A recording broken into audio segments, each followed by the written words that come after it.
अस्सलाम वालेकुम वरहमतुल्लाहि वबरकातुहू। उम्मीद है आप लोग सब खैरियत से होंगे। मैं भी अल्हम्दुलिल्लाह अल्लाह का लाख लाख शुक्र है सर खैरियत से। आज जिस वीडियो पर रिएक्शन देने जा रहे हैं, हंसी टीवी चैनल का नाम है। इनके चैनल का लिंक मैं डिस्क्रिप्शन बॉक्स में दे दूँगा। आप लोग इनका चैनल को सब्सक्राइब करिएगा और मेरी वीडियो की पूरी एंड तक देखिएगा। आज की वीडियो बहुत ही बेहतरीन वीडियो होने वाली है, इम्पोर्टेंट वीडियो भी है और इबरतनाक भी वीडियो है। वो इस वजह से है कि अभी हाल ही में हम लोग तमाम वायरल वीडियो देखा है हाजियों के तरफ से कि कितने हाजी सऊदी अरब में शहीद हो चुके हैं। गर्मी की वजह से वहाँ पे कोई इंतज़ाम नहीं था, इसकी वजह से पानी का कोई इंतज़ाम नहीं था। 6-7 किलोमीटर पैदल चलना था, कोई ट्रांसपोर्ट का इंतज़ाम नहीं, कोई बस का इंतज़ाम नहीं, कोई सवारी का इंतज़ाम नहीं था, जिसकी वजह से और शिद्दत की गर्मी थी जिसकी वजह से उनका इंतकाल हो गया। जिस टाइम मैं ये वीडियो बना रहा हूँ इस वक्त आंकड़ा करीबन 1300 से ही ऊपर पार हो चुका है, जिसमें से 100 आदमी कम से कम इंडिया के आसपास के हैं। तो लगभग 1300 पार कर चुका है ये आंकड़ा जिस टाइम मैं ये वीडियो बना रहा हूँ, और आगे हो सकता और बढ़ जाए आंकड़ा, कुछ कह नहीं सकते। हम सब अल्लाह ताला से इन सब की मग़फ़िरत की दुआ करें। और ये सब क्यों हुआ, इसका ज़िम्मेदार कौन है, इस वीडियो के ज़रिए से यही जानने की कोशिश करेंगे कि आखिर इसका ज़िम्मेदार कौन है जो इतनी वहाँ मौतें हो गई और इतनी लापरवाही हुई। क्या वो सऊदी हुकूमत की गलती है या किसकी गलती है या कौन इसका ज़िम्मेदार है। तो इस वीडियो के ज़रिए से हम लोग यही जानने की कोशिश करेंगे और उम्मीद है वीडियो आप लोगों को अच्छी लगेगी। वीडियो अच्छी लगे तो इसको शेयर करिएगा और लाइक करिएगा। मेरे चैनल पर नए हो तो सब्सक्राइब करिएगा और बेल आइकन ज़रूर दबाइए। तो चलिए आइए बिना देरी के पहले वीडियो स्टार्ट करते हैं, उसके बाद हम लोग बात करते हैं। किसी अरबी को अजमी पर, किसी अजमी को अरबी पर, किसी काले को गोरे पर और किसी गोरे को काले, रंग व नस्ल की बुनियाद पर कोई फजीलत नहीं। अल्लाह ताला की बारगाह में फजीलत का मदार सिर्फ तक़वे पर है।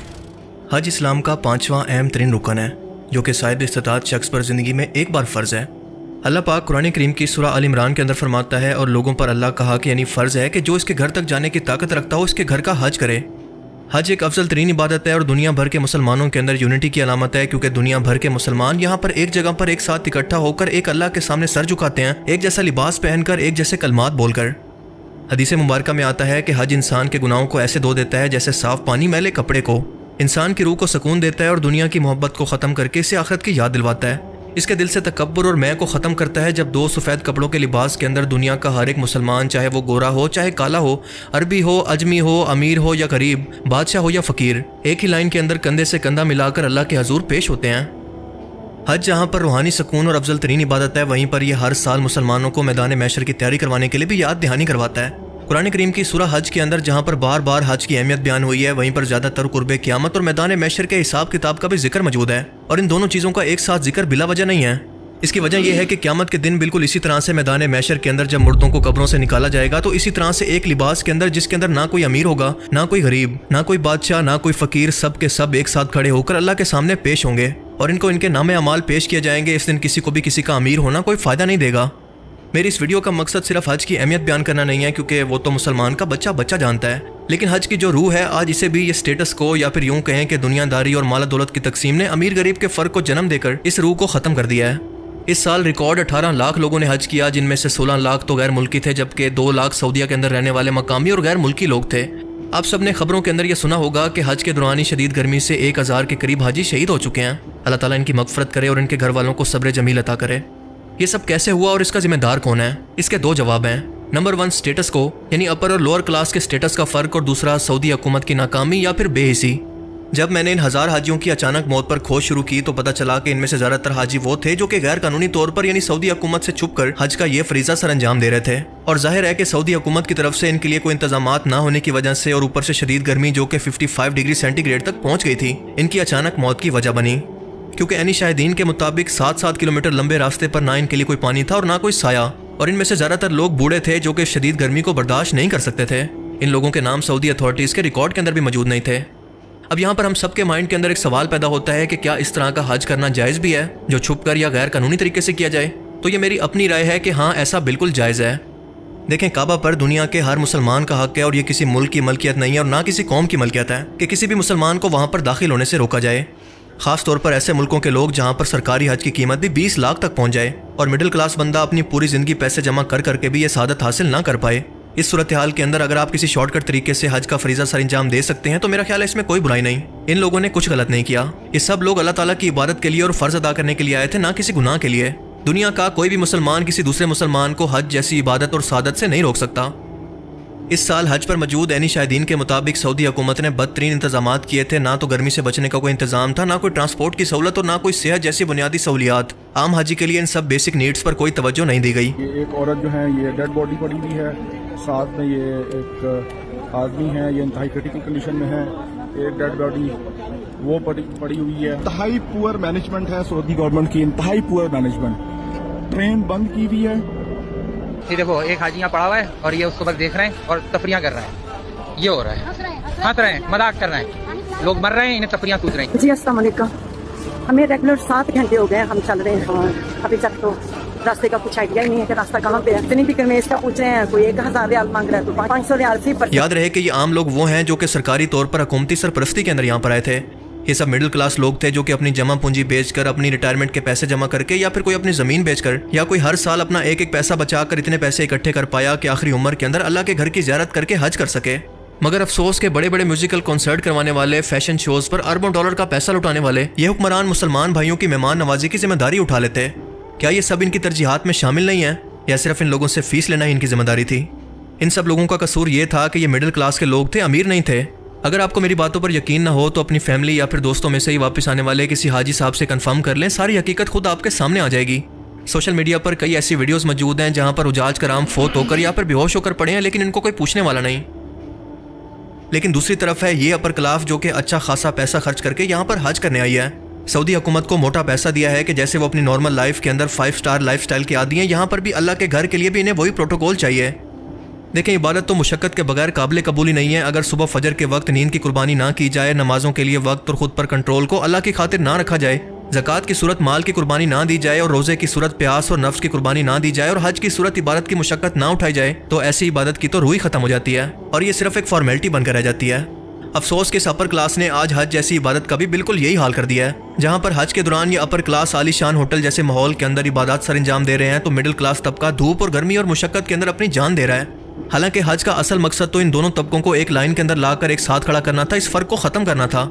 इसी फर्क को मिटाने के लिए तो अल्लाह ताला ने मुसलमानों को हर साल हज करने का हुक्म दिया, जिसे ये लोग खत्म करने पर तुले हैं। और ये सब कुछ हुकूमती सरपरस्ती के बगैर मुमकिन ही नहीं है। मैं आपको इस प्रोटोकॉल की कुछ वीडियोस दिखाता हूँ ताकि आप इस फर्क को बेहतर तौर पर समझ सकें। हज का एक फरीज़ा है जिसका नाम है जमरात।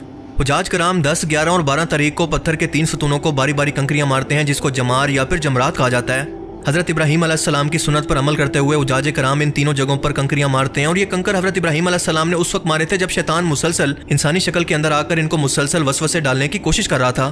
लेकिन ये भाई साहब अपनी ठंडी SUV के अंदर बैठकर ये फरीज़ा सर अंजाम दे रहे हैं, जबकि आम हाजी 7 किलोमीटर पैदल चलकर यहाँ पर पहुँचते हैं। अगर ये सहूलत VIPs के लिए मौजूद है तो आम हाजियों के लिए सऊदी हुकूमत कोई ट्रांसपोर्ट का बंदोबस्त क्यों नहीं करती? यह मिना का मकाम है जहाँ पर आम हाजी टेंटों के अंदर गर्मी के अंदर सोते हैं, और यह है मिना का VIP स्टे जो कि किसी 5 स्टार होटल की तरह है।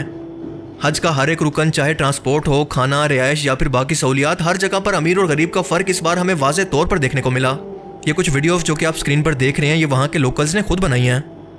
यहाँ तक कि मैदान अरफात जिसके बारे में बयान होता है कि ये क़यामत के दिन मैशर का मैदान होगा, यहाँ पर भी VIPs को होटल जैसा माहौल और बैठने के लिए प्रोटोकॉल दिया गया है, और आम लोग बेचारे खुले आसमान के नीचे मौजूद हैं।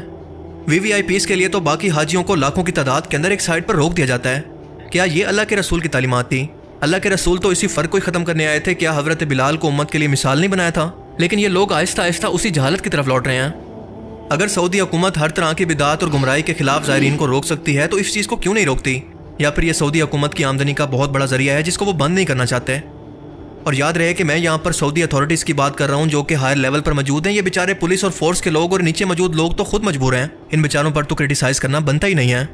मुझे उम्मीद है कि अगर दुनिया भर के मुसलमान सोशल मीडिया पर इसके खिलाफ आवाज़ उठाएं तो सऊदी हुकूमत को अपनी गलती का एहसास हो जाएगा और नेक्स्ट टाइम वो इस संगीन जुर्म से यानी उम्मत को तकसीम करने से बाज रहेंगे। अल्लाह ताला हम सबको अपने घर की ज़ियारत नसीब फरमाए। अल्लाह ताला हमें समझने की और नेक अमल करने की तो दोस्तों ये था हमारा रिएक्शन जो आप लोगों ने देखा कि ये किसकी नाकामी कहेंगे। मेरी तो ये अपनी राय है कि ये सऊदी अरब की नाकामी कहेंगे। सऊदी अरब एक ऐसा मुल्क बनता जा रहा है धीरे धीरे, अय्याशी मुबतला उतला रहा है। खुलेआम वहाँ शराब देख सकती है, खुलेआम वहाँ नाच गाना डांस सब कुछ हो रहा है। यहाँ तक के बुतों की पूजा तक के शुरू हो गई है वहाँ पे होना। तो ये जो हाजी अल्लाह की राह में गए हैं, अल्लाह की इबादत की है, क्या इनके लिए इंतज़ाम नहीं कर सकती? पानी पीने का इंतज़ाम नहीं कर सकती? जो 6-7 किलोमीटर पैदल चलना पड़ता है, क्या उसके लिए बस का इंतज़ाम नहीं कर सकती? ये तो अच्छा काम है ना। और उनका गर्मियों को कोई बचने का इंतज़ाम नहीं कर सकती? ये सारे काम कर सकती, लेकिन उसने नहीं किया। अच्छे खासे हाजी बेचारे शहीद हो गए। अल्लाह ताला से दुआ करें, अल्लाह ताला इन सब की मग़फ़िरत करे और इन सब के हज को कबूल करे और सबको जन्नत फिरदौस में आला से आला मुकाम अता फरमाए। आमीन या रब्बुल आलमीन। दूसरी सबसे अहम बात, कोशिश करें ज़्यादा से ज़्यादा, देखिए इसमें जो भी शहीद हुए हैं, इंतकाल हुआ है, सब बुज़ुर्ग लोग थे। तो अपने आपके घर से कोई भी बुज़ुर्ग आदमी अगर हज पे या उम्रे पे जाए तो कोशिश करें उनके साथ नौजवान आदमी ज़रूर जाए उनके साथ, इसलिए कि बूढ़े लोगों को समझ में नहीं आती रास्ता, पता नहीं चलता।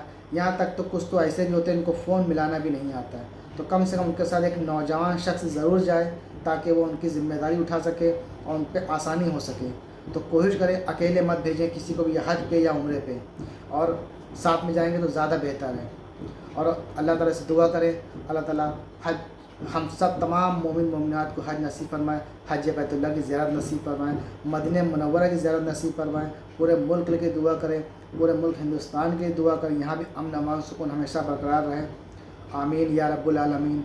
इंशाअल्लाह ने चाहा तो फिर मिलेंगे नेक्स्ट वीडियो में। तब तक के लिए अस्सलाम वालेकुम व रहमतुल्लाहि व बरकातहू।